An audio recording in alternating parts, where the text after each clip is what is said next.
जय हिंद दोस्तों, welcome back to our channel Gurukul Kaksha. दोस्तों, आज से हम लोग अपना फ्रेश कोर्स क्लास 8 का लॉन्च कर रहे हैं, जिसमें हम लोग अपना पहले पॉलिटिकल साइंस का बुक को कवर करेंगे, चैप्टर नंबर 1, जिसका नाम है द इंडियन कॉन्स्टिट्यूशन। तो चलिए देखते हैं हम लोग इसमें क्या क्या जानेंगे। तो चलिए शुरू करते हैं। दोस्तों, हम लोग जैसा कि आपको बोले, हम लोग पहला चैप्टर जिसका नाम है द इंडियन कॉन्स्टिट्यूशन को शुरू करेंगे।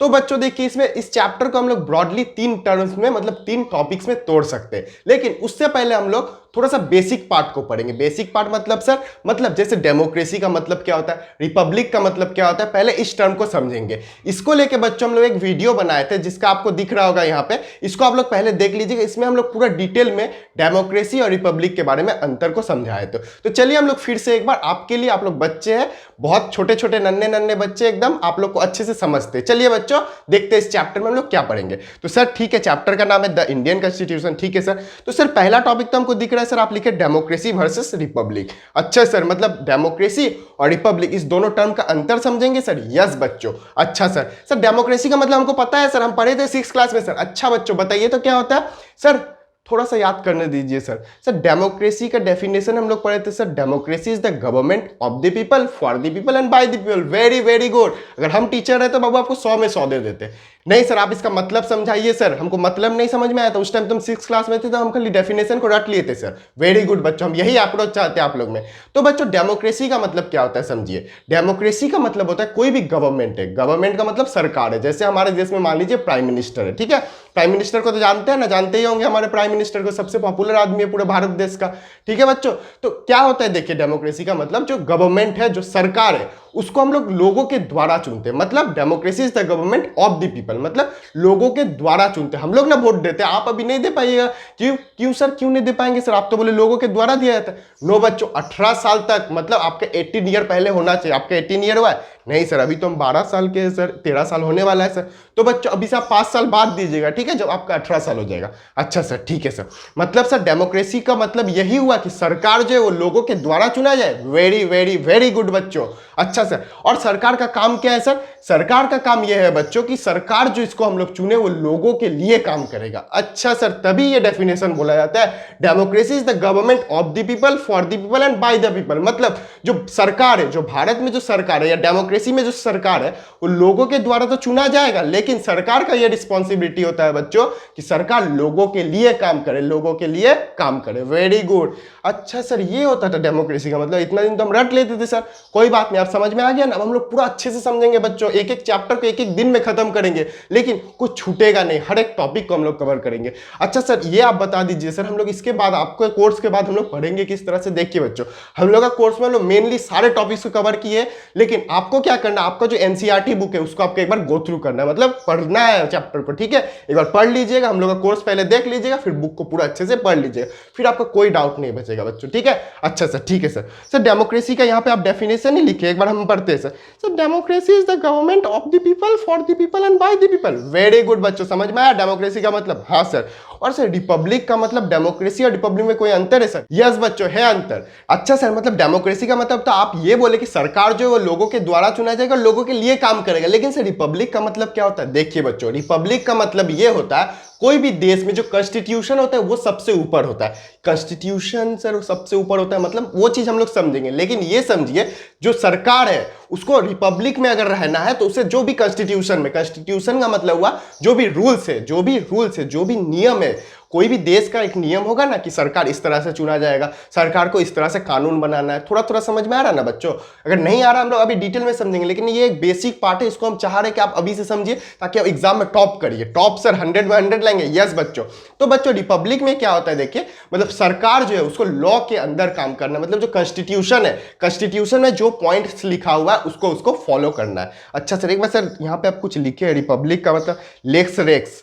लेक्स रेक्स मतलब सर, लेक्स रेक्स का मतलब होता है बच्चों, law is the king of king. देखिए लिखा हुआ ना, law is the king of king, मतलब जो कानून है वो किंग है, राजाओं का राजा। जितने बड़े आप सरकार हो जाइए, लेकिन आप लॉ के ऊपर नहीं है, लॉ के आगे नहीं है। इसका मतलब हुआ रिपब्लिक। अच्छा सर, मतलब डेमोक्रेसी का मतलब हुआ सरकार लोगों के द्वारा चुना जाएगा और रिपब्लिक का मतलब वो जो सरकार चुना गया उसे कॉन्स्टिट्यूशन में रह के जो नियम है, जो कानून है, उसे फॉलो करना है। वेरी गुड बच्चों, समझ में आया दोनों का मतलब। सो बच्चों हम लोग का चैप्टर का नाम है द इंडियन कॉन्स्टिट्यूशन, मतलब भारत का संविधान। लेकिन बच्चों उसके लिए हम लोग को पहले यह समझना कि कॉन्स्टिट्यूशन का मतलब क्या होता है। हाँ सर, हमको तो नहीं पता, हमको तो डेमोक्रेसी रिपब्लिक भी नहीं पता था सर। आप गुरुकुल कक्षा के सर, आप हमको समझा दिया, अब हमको समझ में आ गया सर। अब सर आप पहले यह समझाइए सर कि व्हाट इज इंडियन कॉन्स्टिट्यूशन हम लोग समझेंगे, but what is constitution sir ये तो बताइए सर। यहाँ पे जो लिखे है सर व्हाट इज कॉन्स्टिट्यूशन, आप ये तो समझाइए सर। यस बच्चों, हम लोग इसी को समझेंगे। तो देखिए बच्चों, यहाँ पे पहले एक डेफिनेशन लिखा हुआ आपको दिख रहा होगा, पहले हम लोग डेफिनेशन को पढ़ लेते, एक बार सिर्फ पढ़ लेते, ठीक है। उसके बाद थोड़ा सा स्टोरी सुनेंगे, आप लोग हिस्ट्री भी जानेंगे, थोड़ा सा भारत का हिस्ट्री क्या था वो सब कुछ समझेंगे बच्चों, ठीक है। तो एक बार डेफिनेशन पहले पढ़ लेते हैं सर, ठीक है सर।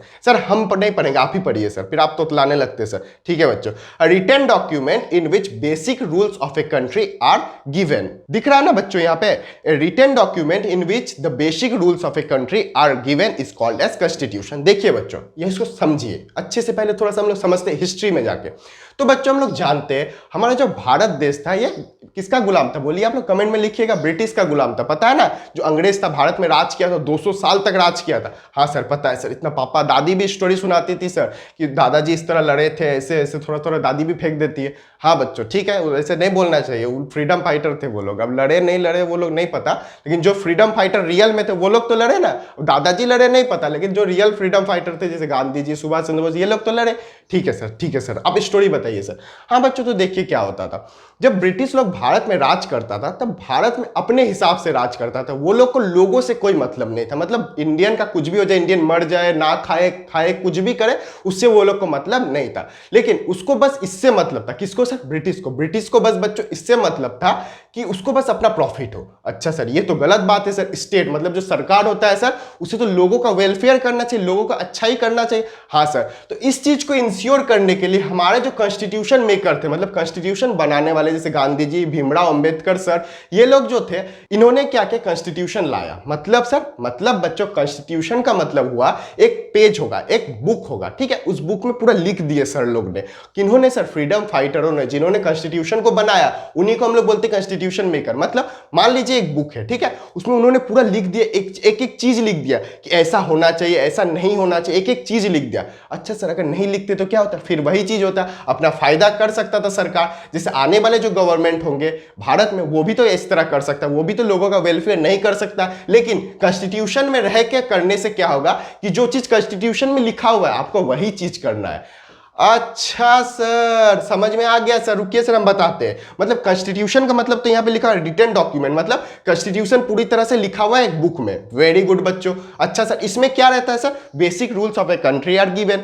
अच्छा सर, मतलब उसमें पूरे कंट्री का जो बेसिक रूल्स होगा, मतलब किस तरह से कंट्री चलेगा, किस तरह से लोगों का ख्याल रखा जाएगा सरकार के द्वारा, सरकार को क्या क्या छूट मिलेगा, लोगों का क्या फंडामेंटल राइट्स है, भारत देश किस तरह का होगा, उसी को हम लोग बोलते हैं constitution in the form of written, okay, in the form of writing. अच्छा सर, मतलब सर कॉन्स्टिट्यूशन का मतलब यही हुआ सर कि एक बुक है, उसमें हमारे जो कॉन्स्टिट्यूशन फादर थे, जैसे गांधी जी हो गए, जवाहरलाल नेहरू हो गए, डॉक्टर भीमराव अंबेडकर सर हो गए, इन्होंने एक बुक में बस लिख दिया कि हमारे देश किस तरह से चलना चाहिए। उसमें बुक में पूरा सब कुछ लिखा हुआ है sir. Very very very intelligent बच्चों, आपको 100 में 100 आएगा बच्चों, ठीक है। समझ में आया कॉन्स्टिट्यूशन का मतलब।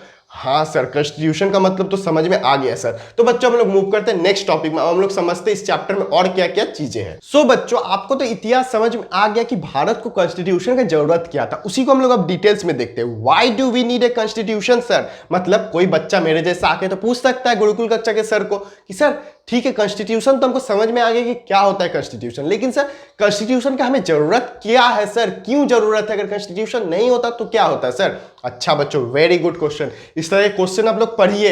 हमारा जो कॉन्स्टिट्यूशन है, अभी पढ़ रहे हैं ना कॉन्स्टिट्यूशन, उसमें लिखा हुआ है कि हमारा जो नेचर होना चाहिए वो साइंटिफिक टेम्परामेंट होना चाहिए। मतलब आप लोग इस तरह के क्वेश्चन पूछिए साइंस से रिलेटेड, मतलब आपके अंदर क्यूरियोसिटी होना चाहिए क्वेश्चन पूछने का, ठीक है बच्चों।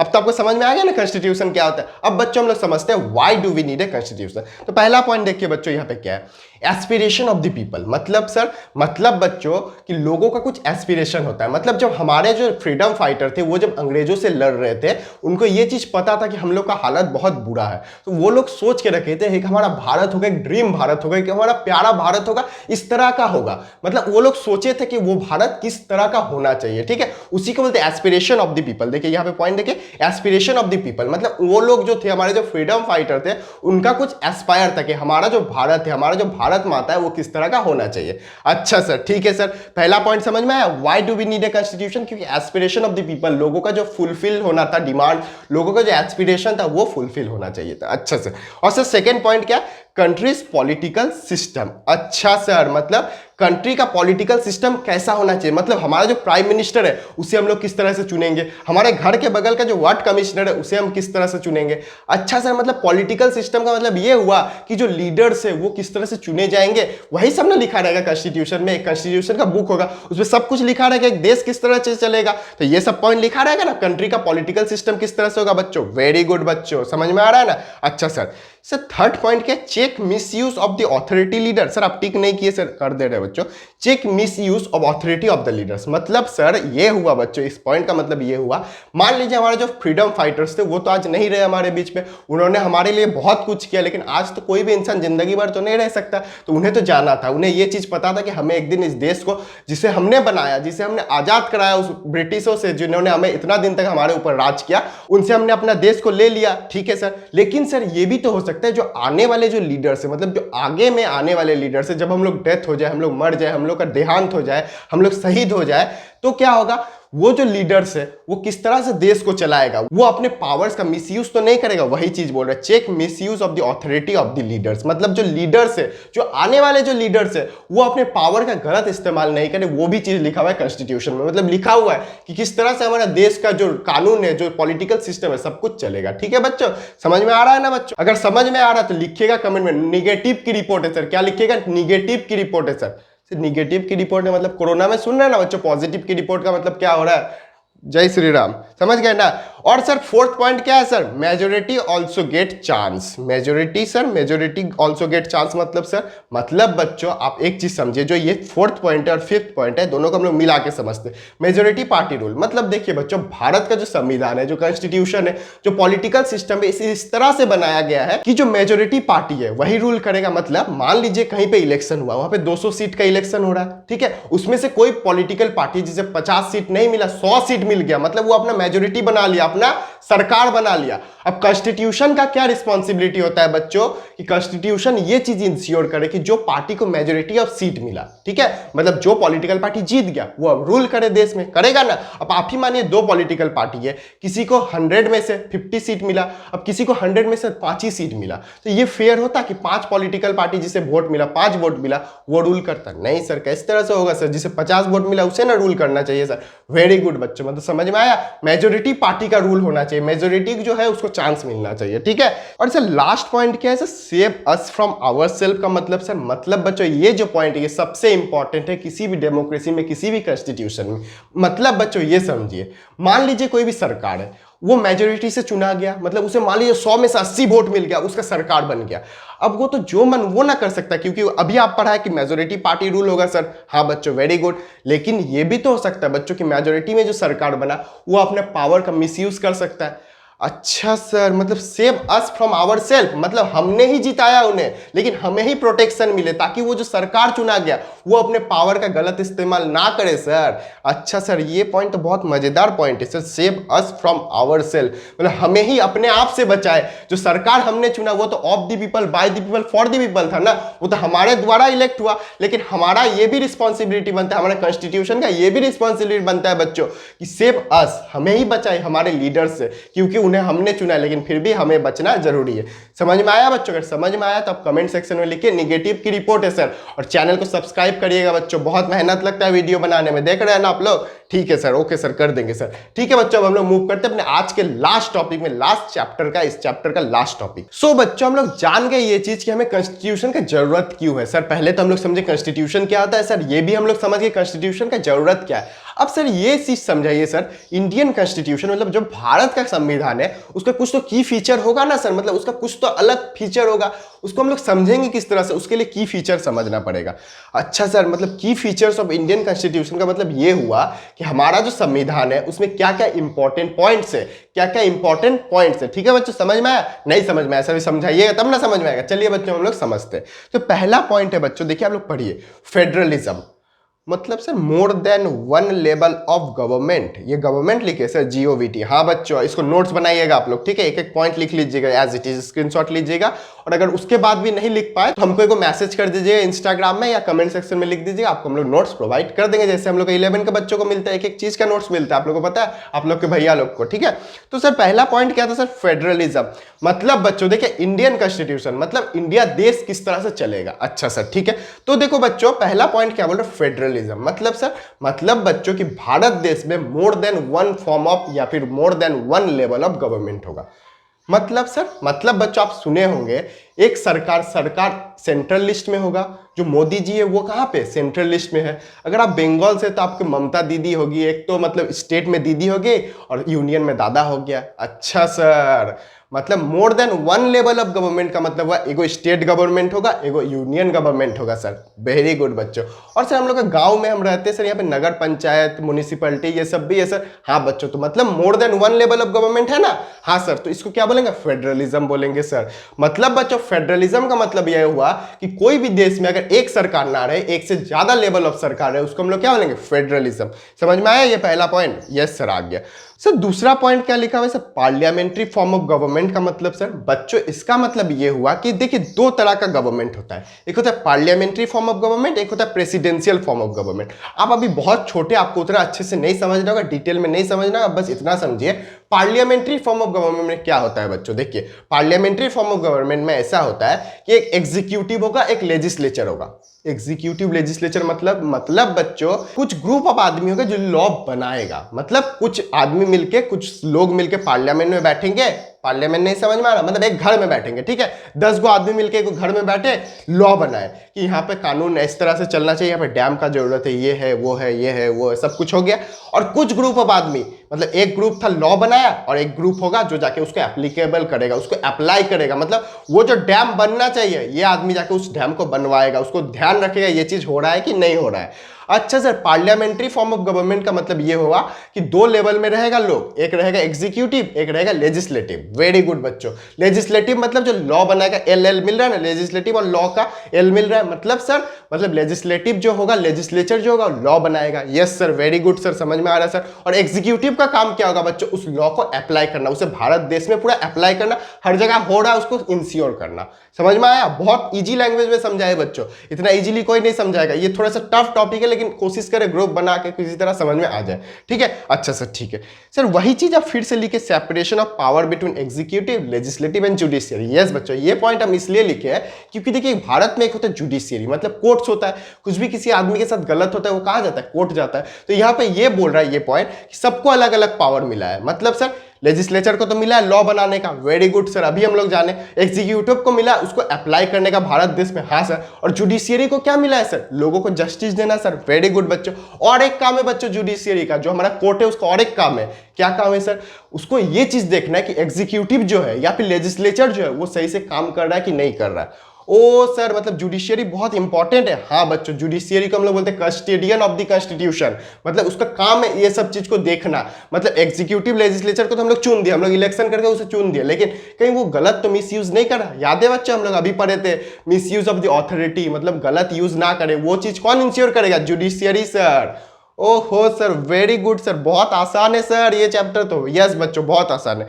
चौथा पॉइंट है बच्चों फंडामेंटल राइट्स का मतलब सर फंडामेंटल राइट सर, सुने सुने लग रहा है, आप भी 2-3 को वीडियो बनाए थे सर फंडामेंटल राइट में, हम लोग देखे भी थे सर। हाँ बच्चों देखिए, एक बार फिर से समझाते हैं। फंडामेंटल राइट्स का मतलब क्या होता है बच्चों, कुछ लॉ है, ठीक है, मतलब जो हमारे कॉन्स्टिट्यूशन मेकर थे, जो कॉन्स्टिट्यूशन बनाने वाले जैसे भीमराव अंबेडकर सर लोग थे, वो लोग ने क्या किए, कुछ राइट्स बनाए, ठीक है, कुछ राइट्स बनाए, उसको नाम दे दिया फंडामेंटल राइट्स। मतलब जैसे राइट टू एजुकेशन, मतलब आपके पास ये अधिकार है कि आप पढ़ने, आपको इंश्योर करे सरकार, ठीक है, मतलब सरकार ये चीज इंश्योर करके आपका राइट टू एजुकेशन का हनन ना हो, उसी को बोलते हैं फंडामेंटल राइट्स। सर थोड़ा सा और बताइएगा सर। यस बच्चों, क्यों नहीं बताएंगे। देखिए फंडामेंटल राइट्स का मतलब क्या हुआ बच्चों, फंडामेंटल राइट्स ऐसे राइट्स है जो सरकार को किसी भी हाल में देना पड़ेगा। मतलब आपका जो राइट है, जो हम सिटीजन है, हम लोग जो भारत में रहने वाले हैं, उनको ये राइट मिलना चाहिए चाहिए चाहिए।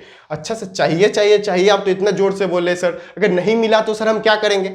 नहीं मिले तो फिर यहाँ पे जुडिशियरी हम लोग पढ़े थे ना बच्चों, फिर हम लोग जुडिशियरी के पास जाएंगे, कोर्ट में ऑर्डर देंगे, कोर्ट में हम लोग केस करेंगे कि सरकार मेरा फंडामेंटल राइट नहीं दे रहा। फिर जुडिशियरी क्या करेगा, सरकार को बोलेगा यार तुम कैसे कर रहा है, तुमको अभी हम हटा देंगे, तुम्हारा मेजोरिटी से हम हटा देंगे। समझ में आया बच्चों, ये चीज होता है। अच्छा फिफ्थ पॉइंट सेक्युलरिज्म। सेक्युलरिज्म का मतलब नहीं पता है बच्चों आपको। सेक्युलरिज्म पे भी हम लोग एक वीडियो बनाए थे, आप देखे होंगे, यू नो दिस बिफोर में। सर उतना तो समझ नहीं आता, अभी 8th क्लास में है ना सर। ठीक है बच्चों, कोई बात नहीं। सो बच्चों देखिए सेक्युलरिज्म का मतलब क्या होता है। सेक्युलरिज्म का मतलब होता है अगर आप भारत देश में रहते हैं, आपके पास ये राइट है कि आप कोई भी धर्म को मान सकते हैं। मतलब आप हिंदू भाई हो, आप मुस्लिम भाई हो, आप सिख भाई हो, आप क्रिश्चियन भाई हो, आप कुछ भी हो, आप कोई भी धर्म को अपने मन से मान सकते हैं। आपको सरकार आके नहीं रोकेगा, आपको सरकार आके कुछ नहीं बोलेगा। ठीक है, अगर आपको इसका डिटेल वीडियो देखना है तो आप वो वाला वीडियो देख सकते हैं। एक वीडियो होगा हमारे चैनल में, यू नो द बिफोर में, eastern secularism versus western secularism का। ठीक है बच्चों, तो बच्चों यही तक था आज का हमारा लेक्चर। आई होप आपको आज का लेक्चर पसंद आया है। अगर आया है तो हमारे चैनल को लाइक करिएगा, शेयर करिएगा और सब्सक्राइब करिएगा। और बच्चों थोड़ा सा कोशिश करिए आप लोग वीडियोस को शेयर करने का अपने दोस्तों के साथ। जो भी बच्चों क्लास का हम लोग कोर्स शुरू किए हैं उसमें हम लोग ये चीज इंश्योर करें, पूरा लेक्चर मतलब हर एक सब्जेक्ट का, हर एक चैप्टर का, हर एक टॉपिक को कवर करें। और बच्चों ये भी चीज हम लोग इंश्योर करें कि पूरा कोर्स को हम लोग फ्री में लॉन्च करें। तो इसके लिए हमें बस इतना चाहिए बच्चों कि आपका सपोर्ट चाहिए, और आप लोग चैनल को लाइक करिएगा, शेयर करिएगा, ज्यादा से ज्यादा सब्सक्राइब करिएगा, तभी ना हम लोग को मोटिवेशन मिलेगा। इतना मेहनत करें, फ्री में आपको पूरा कोर्स पढ़ा रहे हैं। ठीक है बच्चों, तो आपका इतना रिस्पॉन्सिबिलिटी मिलता है। ठीक है बच्चों, मिलते हैं फिर कल। जय हिंद।